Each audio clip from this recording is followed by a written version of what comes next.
Alright guys, today I have quite an interesting video. If you guys don't know already, Derek and I actually have gaming PCs. We got those a while ago, I think about a year ago. I'll put a link to the video in the description. But yeah, we have gaming PCs and we built them ourselves. I learned how to build computers probably 3 or 4 years ago, and I just started to love doing it. I first built our new PC for our family's office probably about 3 or 4 years ago when I started learning how to do it. And then about a year ago or so, probably a little bit longer than that, I built my brother and my computer. And I just love tinkering with this stuff. So I thought it would be fun to take this computer here, which was actually sitting in our basement of all things, and upgrade it and see, how it performed. A little backstory on it. Basically, this thing got replaced by the first computer I built, the new office computer. And this computer is from 2007. What my dad likes to do, instead of buying computers every 1 or 2 years, that are okay, he pretty much goes all out every 5 to 7 years. So, after a certain amount of time where the computer starts to become useless, he'll buy another kind of high-end computer. And the first computer he had was a 1999 HP Pavilion, which was actually a pretty decent computer when it came out. But he tried to use that up until about 2007, and it was getting to the point where it was so sluggish that he could barely use it. So he decided to get this computer. And I actually remember going into Best Buy when they went to get it. And I remember this thing was about $1,500. It was a pretty high-end PC for the time. And the processor in this is actually a quad core, Core 2 Quad Q6600. So it's actually a really decent processor. A lot of people say it's still a really good processor. With a quad core processor, you can still play a lot of recent games, a lot of AAA games. Most of the time, games only take advantage of a couple cores. So a quad core is pretty decent for gaming still. Even though this thing's only about 2.4 gigahertz, I think it'll still run games fairly well. The graphics card that came with this, I actually don't have anymore.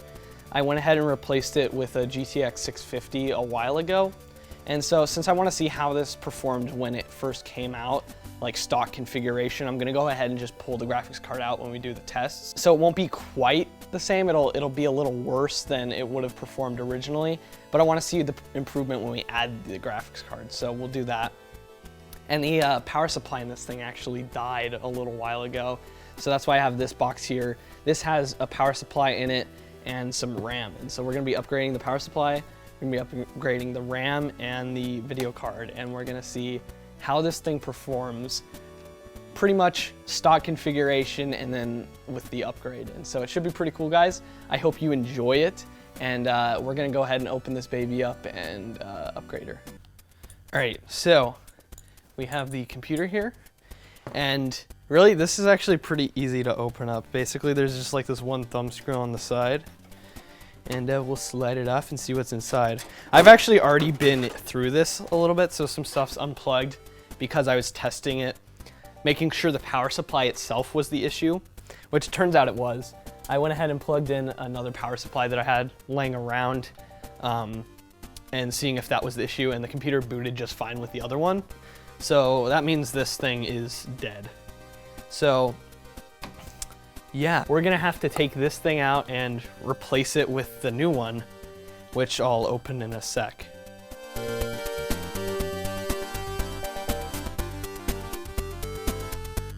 This wobbly table doesn't exactly help, but whatever.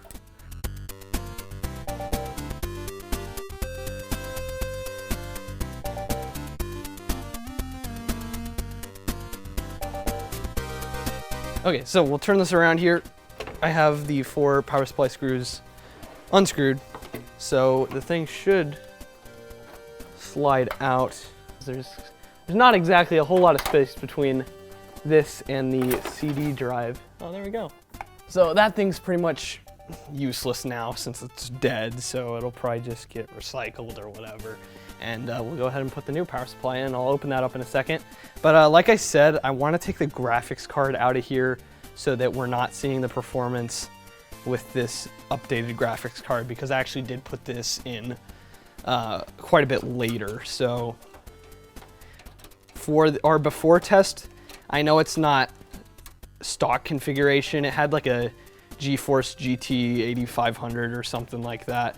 It was really a pretty low-end card, so I don't think it would make too much of a difference, but keep in mind that the performance will be slightly worse than what it should be. But I do want to see the difference, so we will take this card out. And this is actually like the first video card I bought. It helps to hit the tab in the back here. Oh man, that's gonna be tough to reach. Okay, I guess I don't need to. So yeah, this is a GTX 650. This was, like I said, it was the first graphics card that I remember buying. Before then, I just used whatever was in the computer, so there we go.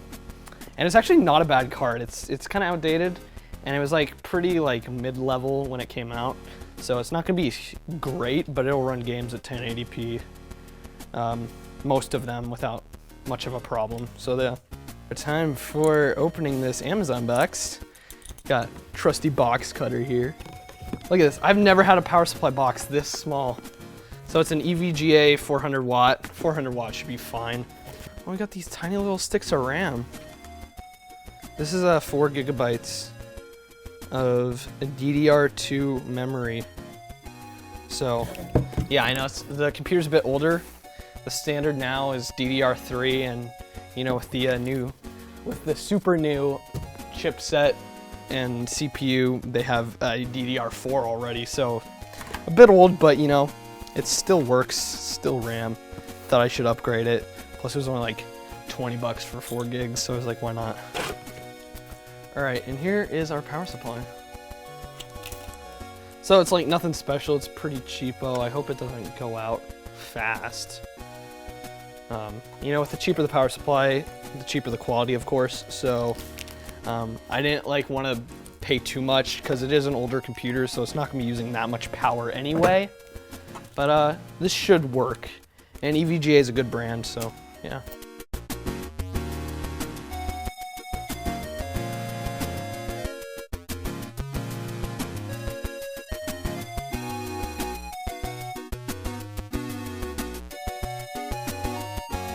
So now we just put the screws in.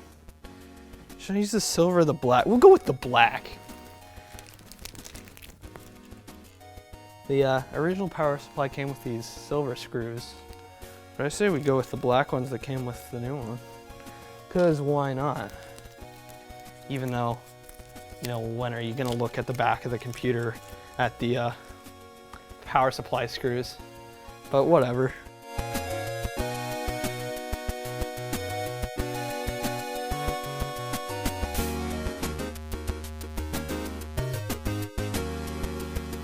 So now we pretty much just plug connectors in. 24 pin. I'm gonna try to kind of route these so that they're not all in the way, but it's kind of hard with a small case like this. I'm waiting for that satisfying click sound. This is an 8 pin. Does this snap apart? Yes, it does. But how? Oh, it slides apart, look at that. That snaps in easier. I get this like around here, kind of cable manage here. Oh, there we go. It has some weird connector that I don't see on here. Oh wait, no, it has one. It does. Okay, cool. I'm gonna reach my hand back there. There. And we'll kind of shove this cord, since I have an empty slot above this HD DVD drive. So we got the new power supply. We'll go ahead, boot it up, see what's on this thing, and run some games, and then we'll upgrade the RAM and the video card, and we'll see how it performs. Okay, so everything's plugged in. We're ready for the first boot here, and it's turning on, so that's a good sign. Let's see what we get. Okay, cool. We got the BIOS screen. I guess we could hit setup if we want. I might have missed my chance. Oh, sweet, okay. So, it's picking up our hard drive. It's picking up our HD DVD drive.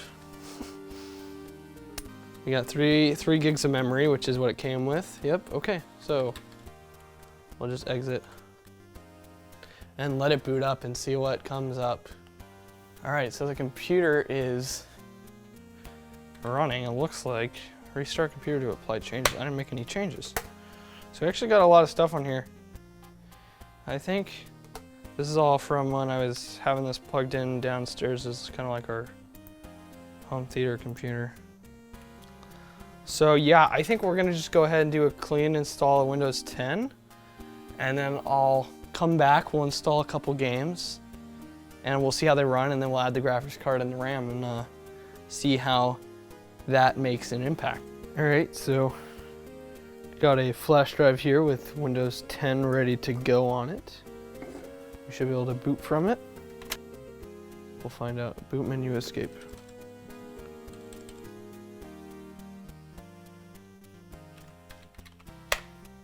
We'll select our USB. I'll have a sip of this delicious Arnold Palmer half and half sweet tea with pink lemonade. Refreshing. English, US, yes, next, install. And Windows installations are kind of annoying because they just, no matter what, they seem to take forever. And now we play the waiting game. All right, so it looks like Windows 10 is booting up. The system rebooted. Seems like the loading wheel is a little slow. Hey, Blue. Blue. Come, Blue. Blue, get the camera. Blue. Blue. Blue, look up here. What do you think of the computer? Blue. Blue. What do you think of the computer? This poor computer, I don't even, should I like turn it off? I'm thinking I should. Okay, we're gonna go ahead and turn this thing off. Be right back. Am I gonna have to hard reset? I just give it time, give it time. If I've learned anything from this computer started cannot proceed. We have to restart installation? Okay, cool. Let's see how this is. What are you doing? Back to the dog.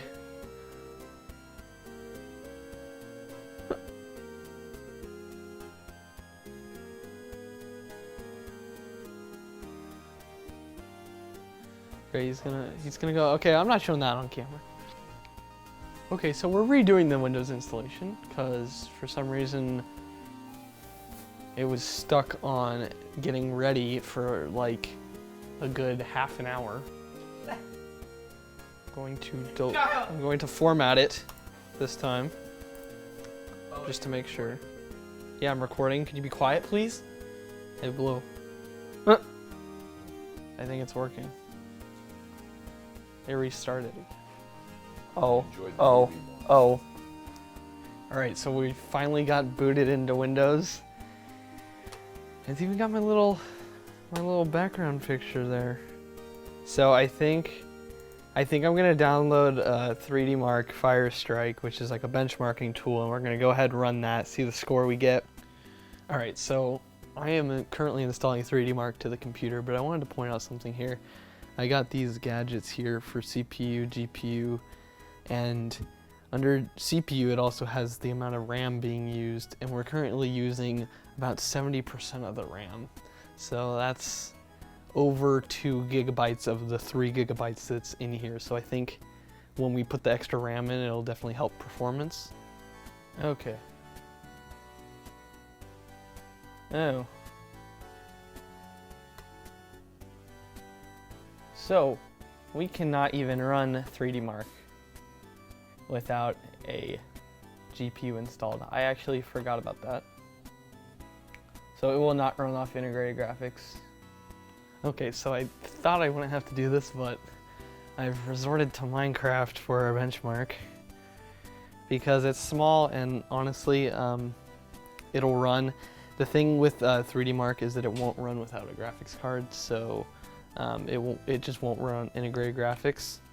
Okay, so since nothing wants to run with without some kind of graphics card, I've decided I'm gonna throw in this GeForce 8400 GS just to get some kind of score we can compare to when we throw in the 650. So I'm gonna go ahead and do that now.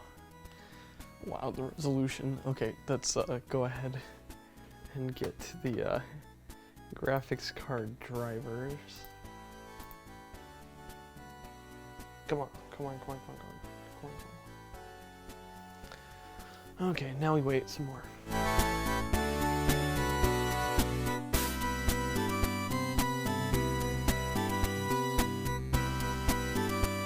Regular fire strike. Oh. Well, apparently 8400 GT is not DirectX 11. So I guess we're going back to Minecraft. And maybe it just doesn't like that 8400. What am I doing? Allow access. Allow access. There we go, single player. We'll just, we'll do creative. So our FPS is up top right. And we'll see what we get when we get spawned in on just regular settings, and then we'll tweak the settings if it's necessary. Okay. Now we are getting a pretty not smooth 20 FPS, 15 to 20 FPS average here in a fairly open area. Let's see what our settings are at. Video settings. It's on fancy. Let's try fast. Still getting about 20. Let's do.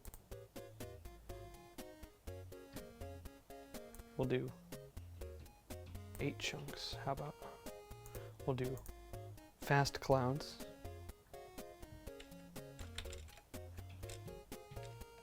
Doesn't seem to be changing much of anything.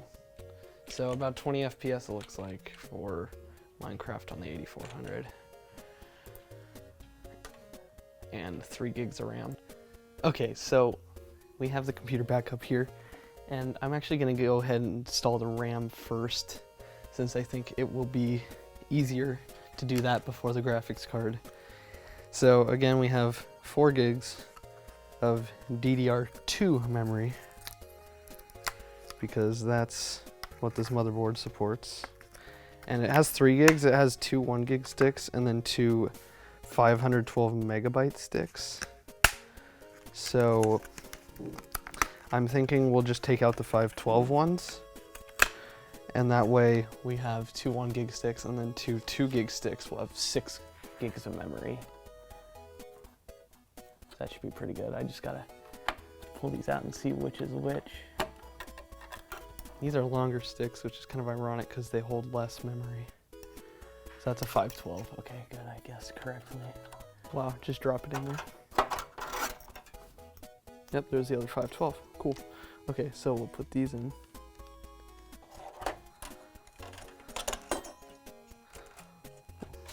Nice and toasty. Is that in? All right, there we go, finally. All right, so we're booting back up with the new card. Huh.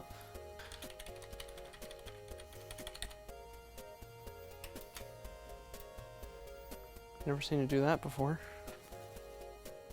Okay, I hadn't seated one of the sticks of RAM properly, so that I think was causing it. So hopefully now. Yes, there we go. So that was it, yeah. It helps put the RAM all the way up. Yeah, I think I should have added a hard drive to my purchase, or an SSD. Would have made the things a lot faster, but oh well. I want to get GeForce Experience running so we can get another driver. Okay, so we're back in. The driver for the 650 is installed. Okay, so we're finally in. God. So for some reason the GPU meter is still not working, but just to make sure, we're gonna go into Device Manager. make sure our 650 is properly showing up now with the driver. Display drivers, yep, 650, okay. Okay, here we go.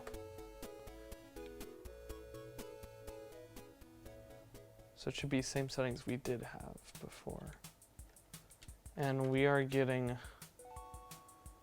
about 45 to 50. Let's go ahead, let's see if VSync's on. Let's turn off VSync. Oh, and we're getting 120, okay.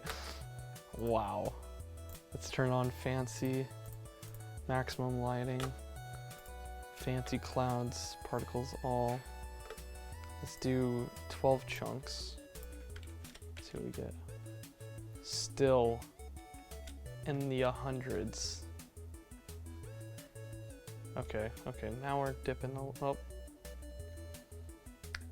Still staying between like 90 and 120. That's impressive. Let's go ahead. Let's just turn up the render distance up to 32, because why not? And we are still getting 90, 100. Seeing some dips in the 80s, but mostly in the 100 range. Just by adding some RAM and a better graphics card. All right, Fire Strike. Not gonna do demo, just gonna click run here. Regular Fire Strike, 1080p. It's pretty choppy in this first part, but this is a pretty grueling test, so we'll see how the other sections do. In this second test, we're getting about 8 on average. Oh, speeds up a little here with this camera change. But it's struggling pretty bad. Physics test, we're getting a bit higher FPS, which I'm not surprised with because it's more CPU based, and the CPU in this system is pretty decent, especially for being 7 years old. And of course the combined test, we're really hitting it hard. We're getting an average of about 3.7 FPS. Oh, jumped up to over 4 for a second, but yeah, this is definitely struggling. Combined score, final score, 2026. That is not that great, I'll be honest.